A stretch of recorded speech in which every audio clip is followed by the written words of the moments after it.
Hello বন্ধুরা, welcome back to my channel. তো আবার চলে এসেছি ছোট্ট একটি মিনি ব্লগ নিয়ে। তো অনেকদিন ধরে দেখলাম যে ভিডিওটি গ্যালারিতে রয়েছে, তাই ভাবলাম তোমাদের সাথে শেয়ার করি।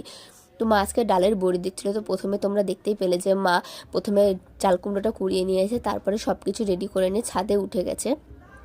আর দিদা এদিকে হলো বড়ি দেওয়ার জন্য জায়গাটা কমপ্লিট করছে। আর সাদা কাপড় দেওয়াটা দিচ্ছে, কারণ ওই রঙিন কাপড় দিলে পারে তখন ওই বড়ির পেছনটাতে কালার উঠে যায়, সেই জন্যে। আর এদিকে দেখো মা ডালটা ফেনাচ্ছে। তো মায়ের অলমোস্ট এক দুবার হয়তো ফেনানো হয়ে গেছে। আর দিদা বইটা দেওয়া শুরু করবে, সেই ফাঁকে আমি একটু ওপর থেকে ভিডিওটা করে নিয়েছি। তো ওপর থেকে সত্যি খুব সুন্দর লাগছিলো দেখতে। আর এদিকে তোমরা ঘুঁটো দেখতে পেলে, আমার মা বাড়ি গরু আছে সেই জন্যই ঘুঁটোটা দেওয়া রয়েছে। আর এদিকে দেখো মা ফেনিয়েই যাচ্ছে। আর এদিকে দিদা বড়ি দেওয়া শুরু করে দিয়েছে। তো বড়িটা তুমি দেখো অনেকটা সুন্দর লাগছে। আর দোকানের বড়ির থেকে হাতে দেওয়া বড়ির খেতে স্বাদই অন্যরকম থাকে।